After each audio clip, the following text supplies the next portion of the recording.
जय हिंद। देखिए, फ्रांस और पाकिस्तान के रिश्ते एकदम बर्बादी के कगार पे आ गए हैं। 1 साल पुराना मामला था जो ब्लास्फेमी यानी चार्ली हेब्डो के मैगजीन को लेकर हुआ था, जिसमें आग लगाने के काम किए थे तुर्की के ये तैयबुल अर्दोगान। ये अपने आप को पता नहीं क्या इर्तुगुल गाजी समझ रहे हैं, ये सोच रहे हैं कि पुराना वाला इनका ऑटोमन साम्राज्य है, यहाँ पे कुचा के चल जाएंगे। अभी यहाँ पर ये मामला काफ़ी पुराना है। देखिए, फ्रांस जो है वहाँ पे हर देश का अपना अलग अलग संविधान होता है। तो ये जो फ्रांस है, यहाँ की एक मैगजीन है, यहाँ फ्रांस में पेरिस में मैगजीन छपती है चार्ली हेब्दो। तो इस मैगजीन के कुछ विवादित कार्टून को लेकर ये अरब जगत के जितने मुस्लिम कंट्री थे उन्होंने फ्रांस का विरोध करना चालू कर दिया था। तो उस समय तक कुछ हद तक विरोध चला था, बाद में वो विरोध शांत हो गया, लेकिन पाकिस्तान अभी भी विरोध कर रहा है। यहाँ पे कुछ पार्टियां हैं पाकिस्तान की जो कर रही है। देखिए, चार्ली हेब्दो जो मैगजीन है ये ब्लास्फेमी पे ज़्यादा कार्टून बनाती है। ब्लास्फेमी मतलब होता है ना कि किसी धार्मिक चीज़ को लेकर आप मतलब हास्यास्पद कर सकते हैं। तो ये फ्रांस में लीगल है, हर जगह लीगल नहीं है, तो ये जानबूझ के बनाते हैं सब। इससे कि चार्ली हेब्दो की मैगजीन की बिक्री भी बढ़ गई। जैसे जैसे ये कार्टून बनाया ये बिक्री बढ़ते गई। किसी चीज़ से विवाद होता है तो उसका ऑटोमेटिक प्रचार होने लगता है। जैसे आप देखेंगे भारत में तांडव मूवी थी, तांडव मूवी को कौन जान रहा था, लेकिन ऐसा ना एक कोई सीन आया था इसमें जिसको बाद में कट कर दिया गया। अमेजॉन प्राइम में आया था तो सीन को कट कर दिया गया। उसके बाद से गवर्नमेंट ने कहा कि चलो भाई अब ठीक है। यहाँ पर बहुत सारे लोगों ने उसी वजह से तांडव देख लिया। इतना बवाल हुआ था कि हमको फुर्सत नहीं होता है कि मूवी देखे, लेकिन हम भी देख लिए तांडव। पूरी भारत की राजनीति का पोल खोल के रख दिया इस मूवी में। लेकिन एक सीन गड़बड़ था कि नहीं था, इस ससुरे सब जानबूझ के ऐसा कर देता है सब कि मेरी मूवी का क्या हो सके, प्रचार हो सके। वैसे ही चार्ली हेब्दो करता है।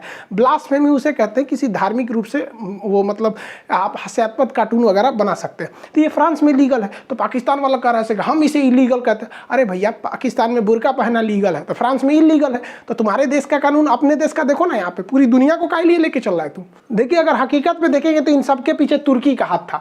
तुर्की जो है अपने आप को मुस्लिम जगत का सुप्रीम पावर घोषित करना चाहता है।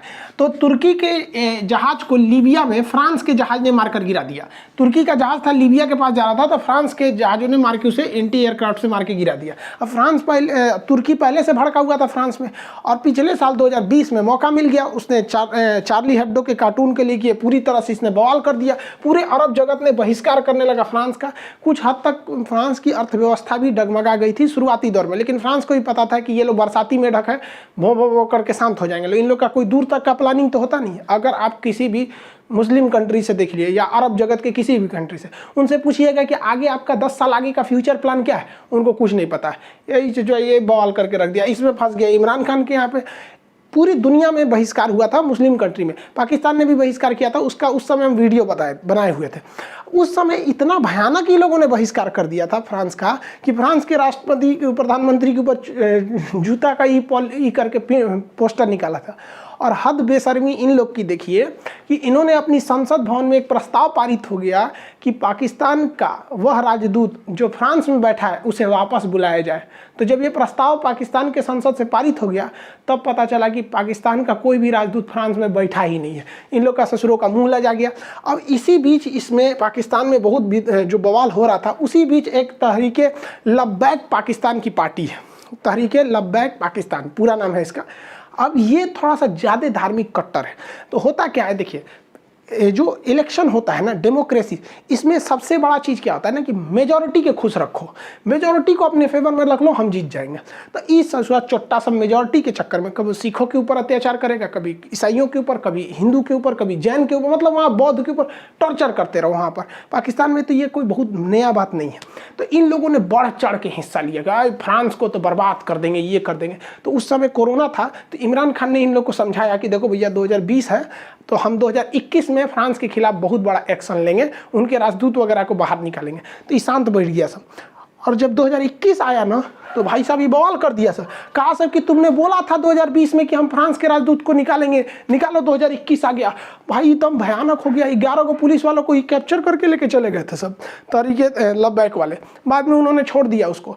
अब इमरान खान दोनों डबल समस्या में पड़ गए कि ऐसा मैटर जो पूरी दुनिया भुला चुकी है उसमें किसी राजदूत को लौटा देना मतलब अपने रिश्ते को ख़राब करना है। लेकिन ये लोग सुधर नहीं रहे। और यहाँ पर अभी ये तहरीके लबैक पार्टी जो है वहाँ पर, इसको काफ़ी ज़्यादा ग्राउंड मिल रहा है वहाँ पर। प्रचार छोटी मोटी पार्टियाँ क्या चाहती हैं, उल्टा सीधा बयान दे दो, ये कर दो, ताकि न्यूज़ में रहें हम, ताकि अगली बार में ये हो सके। ये लोकतंत्र में ये बहुत ख़राब खेल होता है। Kick out the France ambassador, France के राजदूत को बाहर निकालो। अब बताइए, फ्रांस के राजदूत को बाहर निकाल देने से इनका समाधान हो जाएगा?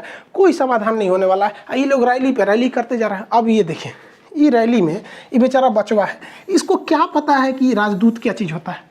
कोई पता नहीं है। लेकिन फ्रांस के राजदूत को बाहर ले जाए गए हम। ये देखिए, इसको कुछ पता नहीं है। बाबू लोग, तुम लोग पढ़ लो, अब्बा के कहने पे मत आओ। अब्बा तो पंचर साटिए रहे हैं, ऐसे ही तुम लोग भी करेगा ना तो बड़ा होकर तुम लोग भी पंचर साटेगा लो। तो पंचर मत साटो, वरना तुमको तो पता ही है, नहीं तो कुछ नहीं होगा तो चौराहा बैठ के मीट काटेगा तुम, बकलोल कहीं का। बताइए, ये उम्र है बच्चों को यहाँ पे ले आने का। बैनर से छोटा ही बेचारा ये है, क्या कीजिएगा। 18-19 को पैदा होने से तो कोने काम आएगा से, कोनो बर्तन धोएगा, कोनो बकरी काटेगा, कोनो पंचर साट। एक दो गो रहे सब तब ना आदमी बहुत बेहतरीन नाम रखता है। इन सोचो इनको नामों कौन ची होगा, छोटका मझिला पतरका, यही सब करेगा सभी। पाकिस्तान की सरकार को भी वहाँ के आवाम को समझाना चाहिए कि देख बाबू, अगर फ्रांस के राजदूत को हम लौटा दिए तो चलो, क्या अगले दिन अमेरिका में भी ऐसा कार्टून बनेगा तो अमेरिका के राजदूत को भी बाहर निकाल दो, रूस के राजदूत को बाहर निकालो, चीन के राजदूत को बाहर निकालो। पता चला पूरे दुनिया के राजदूत को निकालो तो खाओगे तुम लोग कौन चाहिए? तो सोचा तुमने क्या सही से रोटी चावल नहीं मिलता, उस पर से नफासत देखो इतना। और फ्रांस ने तो अपने यहाँ अपने एडवाइजरी जारी कर दिया है कि जो भी लोग फ्रांस में बिजनेस करने के लिए गए हैं, वो 4000 के लगभग लोग हैं, वो वापस आए। और फ्रांस ने अपने दूतावास में राजदूत को छोड़ा है, वहाँ पे लगभग 15 जो डिप्लोमेट होते हैं, राजनयिक होते हैं, उन्हें वापस बुला लिया है। और अब तब हुआ है पाकिस्तान के असेंबली में भी ये प्रस्ताव गया है कि राजदूत को निकाला जाए कि नहीं निकाला। बताइए, ये मैटर, धार्मिक मैटर को राजनीतिक मैटर बना दिया है यहाँ पर। और यही वजह है कि पाकिस्तान बर्बाद हुआ वहाँ पर। अगर फ्रांस के राजदूत को पाकिस्तान लौटा देता है तो एकदम रिश्ते खत्म हो जाएंगे, क्योंकि पाकिस्तान का कोई राजदूत फ्रांस में बैठा नहीं है। एक ही रास्ता, यही राजदूत, अगर इसको भी लौटा देंगे तो पूरी रिश्ते खराब हो जाएंगे, पूरी दुनिया में इनका कॉन्फिडेंस लो हो जाएगा। और ट्रेड में तो इन्हीं लोग को फायदा होता था, फ्रांस को ये ज़्यादा बेच पाते थे। ट्रेड में लॉस अलग हो जाएगा इन लोग को, पाकिस्तान वाले को। वैसे भी इनकी अर्थव्यवस्था कर्जा के दौर पे चल रही है यहाँ पर। और इस सब को देखते हुए फ्रांस ने भी इन लोग को चिपका दिया है। क्या कहा है कि फ्रांस ने पाकिस्तान को दिया था मिराज 2000 जहाज। ये मिराज 2000 जहाज भारत के पास भी बहुत ज़्यादा संख्या में है। जहाज का नाम है, ये संख्या नहीं है, 2000 मॉडल नंबर है यहाँ पर। ये जहाज बड़ी पुराने हैं, लेकिन उस समय के बहुत घातक थे। आज यही वो मिराज जहाज है जो कारगिल की लड़ाई में बहुत महत्वपूर्ण भूमिका निभाया था। तो फ्रांस ने कह दिया कि देखो भैया, ये जो मिराज जहाज है, इसका जितना पार्ट पुर्जा है, ये पार्ट पुर्जा अब हम नहीं देंगे, तुम लगा लो। तो ये बेचारा इमरान खान ने चाइना को बोला कि हमारा पार्ट पुर्जा आप दे दीजिए। तो चाइना ने कहा ठीक, हम दे देंगे। तो पाकिस्तान के पायलट ने कहा कि ना, हम ना उड़ाएंगे। सोचा चाइनीज पार्ट पुर्जा रास्ता में बंद हो जाएगा, कोई गारंटी नहीं है। फंस गया, इनका डिफेंस सिस्टम भी फंस गया यहाँ पर। क्या होगा देखिए, जब कभी पंचर साटने वाले लोग रफाल बनाने वाले लोग को चैलेंज करेंगे ना, तो यही होगा। पाकिस्तान की अर्थव्यवस्था में सबसे ज़्यादा योगदान इनको मीट काटने में होता है। सोच रहा कुछ नहीं मिला तो बकरी लेके 4 जगह काटने लोगों। और ये लोग चैलेंज कर रहे हैं दुनिया के सबसे बड़े जहाज एयरबस बनाने वाली कंपनी को। हद होती है इन लोग की। देखिए, पता नहीं सोच रहा कोने नशा में रहता है सभी। फ्रांस से संबंध टूटने में ना इनको एक और जबरदस्त घाटा लगेगा, GSP+ स्टेटस का। इस स्टेटस को रखने वाले देशों को यूरोपीय यूनियन में आराम से व्यापार करने के लिए सामान बेचने की छूट होती है। और अगर फ्रांस से रिश्ते टूटे तो ये लोग अपना सामान भी यूरोपीय यूनियन में नहीं बेच पाएंगे। और यूरोपीय यूनियन में नहीं बेच पाने के बाद और भी इन्हें घाटा लगेगा, क्योंकि ये हर जगह से कर्जा लेके बैठे हैं। सऊदी अरब से लिए हैं, UAE से लिए हैं, चाइना से लिए हैं, वर्ल्ड बैंक से लिए हैं। देखिए, वर्ल्ड बैंक जो होता है, international bank for reconstruction and development इसका पूरा नाम होता है। तो वर्ल्ड बैंक जो होता है, वर्ल्ड बैंक कभी भी आपको लॉन्ग टाइम के लिए कर्जा देता है, शॉर्ट टाइम के लिए नहीं। ये क्वेश्चन पूछेगा आप लोग से, तो याद रखिएगा यहाँ पे कि ये हमेशा लॉन्ग टर्म का कर्जा देता है, 15 साल, 20 साल, 30 साल के लिए। और ये किसी न किसी डेवलपमेंट के लिए देता है वर्ल्ड बैंक। जबकि IMF इससे उलट है। IMF जो होता है, ये शॉर्ट टर्म के लिए पैसा देता है, 1-2 साल के लिए देगा, 3 साल के लिए देगा। और ये कब देता है? जब आपका लेन देन बिगड़ जाता है। तो लेन देन जो बिगड़ जाता है ना, इसे कहते हैं हस्तांतरण। तो ये जब ये बिगड़ जाता है ना, कैश डिपोजिशन बिगड़ जाता है, तो IMF शॉर्ट टाइम के लिए देता है। अब बताइए, किसी ने इससे भी कर्जा ले रखा है, इससे भी ले रखा है, अब कहाँ जाएगा? तो 3rd नंबर पे इन लोगों ने कर्जा लिखा है पेरिस क्लब से। अब सोचिए, जिस कंपनी का नाम तक नहीं सुने हैं आप लोग, वहाँ से ही ससुरा कर्जा लेके बैठा है सब, पहुँचा हुआ फकीर है सब यहाँ पर। और अगर फ्रांस से रिश्ता बिगड़ा ना, तो ये पेरिस क्लब वाला अपना $11 बिलियन का इनसे कर्जा वापस मांगेंगे सब, तो इनको सब चीज़ बेचना पड़ जाएगा अपना। देखिए, पाकिस्तान के जो जालीदार लुंगी छाप मौलाना हैं उनको ये बात नहीं समझ में आ रही है कि पाकिस्तान के लिए फ्रांस कितना ज़रूरी है। देखिए, ये यूरोपीय यूनियन है, यूरोप वाले अपना एक यूनियन बना के रखे हैं, ये अपने यूनियन के हिसाब से ही काम करते हैं, जो यूनियन से पास होता है वही करते हैं। इन लोग का बहुत तगड़ा है यूनियन, ये यूरोपीय यूनियन।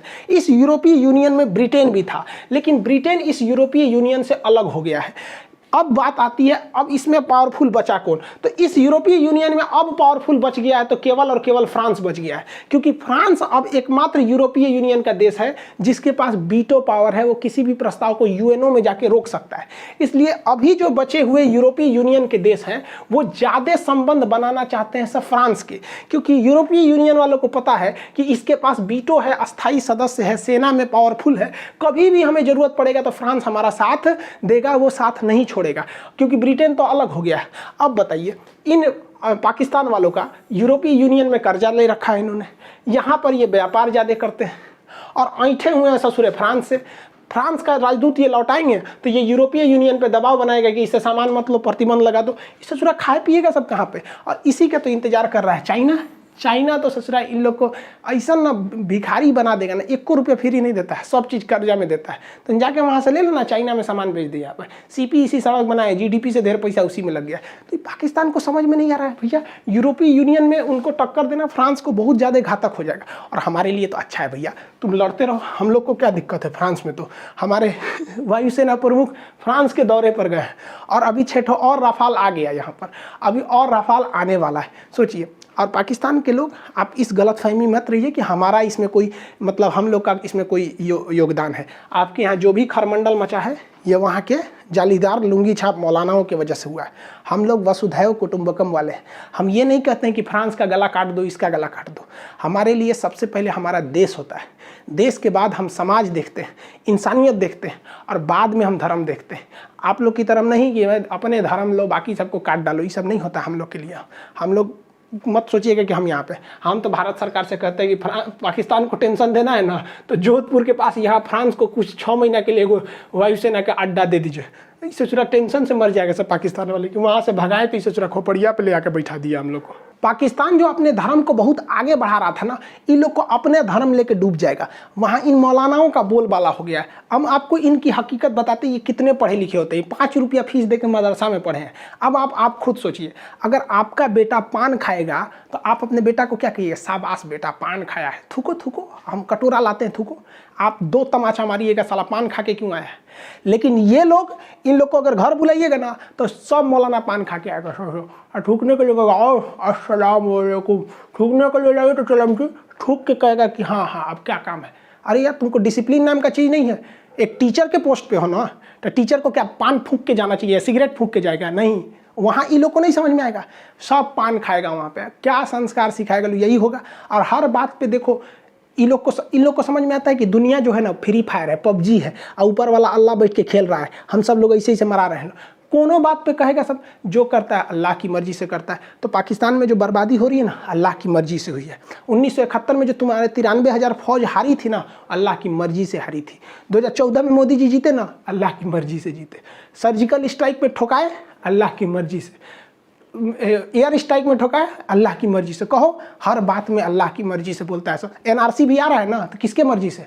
पत्ता भी नहीं हिल सकता है बिना अल्लाह की मर्जी के। तो एनआरसी भी आ रहा है अल्लाह की मर्जी से, सीए भी आ रहा है उसी की मर्जी से, और ये कोरोना भी आया अल्लाह की मर्जी से। हद है यार, जो अच्छा चीज़ होता है उस पर ये लोग बोलते हैं कि अल्लाह की मर्जी से हो रहा है, और जो गलत चीज़ होता है वो बोलेगा सर कि हम लोग की मर्जी से होता है। अगर हर काम भगवान की मर्जी से हो या हर काम अल्लाह की मर्जी से हो तो हमरा को कोई क्यों नरक में डालेगा? हम किसी को गोली मार देंगे, भगवान हमको नरक में डालेगा कि खान साहब तुम गोली मारे थे। हम कहेंगे हम क्या मारे थे? आप ही का तो मौलाना सिखाया था कि हर काम अल्लाह की मर्जी से होता है, आप जाइए नरक में, हमको क्या डाल रहे हैं आप? हर बात पे ये लोग को देश डुबा देगा सभी सब। माथा इस कौन कहाँ करता है सब समझ में नहीं आता यार। ये 5 रुपया फीस दे के पढ़िएगा तो यही होगा ना। शिक्षा सस्ती होनी चाहिए, लेकिन इतनी भी सस्ती कर दीजिएगा ना तो यही हाल हो जाएगा। देखो भाई, पाकिस्तान वाले मौलाना साहब लोग, आप लोग को हम कैसे समझाएं? हमारे यहाँ हिंदुस्तान में भी यही होता है, जब इंसान असहाय हो जाता है ना तो खुद को तसल्ली देने के लिए कहता है कि सब तो किस्मत का खेल है, सब ऊपर वाला। देखो भाई, ऊपर वाला भी क्या करता है ना, हम लोग को बुद्धि दे दिया, समझदारी दे दिया, इंसान को सबसे बुद्धि में श्रेष्ठ बनाया, उसके बाद कहा कि तुम अपने से डिसाइड करो ना कि क्या सही है और क्या गलत है। अब हर चीज़ ऊपर वाले को छोड़ देना कि जहाज भी वही लैंड करा रहा है, बाकी एयर इंडिया को ऊपर रखा है, इंडिगो को उड़ा रहा है, स्पाइस जेट को उड़ा रहा है, ये सब वो थोड़ी कर रहा है, ये तो सब आदमी ना कर रहे हैं सब। इसको हर चीज़ उस पर थोप देना, ये गलत है। तब तो पता चला सुप्रीम कोर्ट में किसी का मुकदमा है, कहिए महाराज इसको क्या सजा सुना रहे हो, सब ऊपर वाले की मर्जी से हो रहा है। तो थोड़ा सा मॉडर्न लाइए, खुद में शिक्षा लाइए, ताकि सारे अच्छा लगे। मेरी बात आपको बुरी लग रही होगी, लेकिन हम बोल ही रहे हैं आपको बुरा लगने के लिए। अब सुधर जाइए तो हमको बोलने की क्या ज़रूरत है। अब बहुत सारे हिंदुस्तान के लोग को भी बुरा लगता है, तो भाई ऐसे लोग जो बुरा लगता है उनको हम क्या बोलेंगे, हम बोल देंगे तो आपको बुरा लग जाएगा फिर। तो ये आप लोग समझिए, शिक्षा बहुत ज़्यादा जरूरी है। शिक्षा से दूर रहेंगे तो यही हाल होगा, अपने भी डूबिएगा, देश को भी डुबाइएगा। इसलिए पढ़िए लिखिए, थोड़ा अपडेट कीजिए खुद को। खैर, पाकिस्तान कुछ मूड बनाए या ना बनाए, फ्रांस ने तो पूरी तरह से पाकिस्तान को तलाक दे दिया है। तलाक तलाक तलाक। अब आप जाके यूरोप वालों से हलाला कराइए, अपना कोगो से हलाला कराते हैं, फिर अपने देश को बचाइएगा। आई होप आप समझ गए होंगे। थैंक गॉड, या खुदा आपका बहुत बहुत शुक्रिया है जो हमको हिंदुस्तान में पैदा करके भेजे, वरना इन जाहिलों की भीड़ में जाते मर जाते। आपको मिलेंगे नेक्स्ट क्लास में। जय हिंद।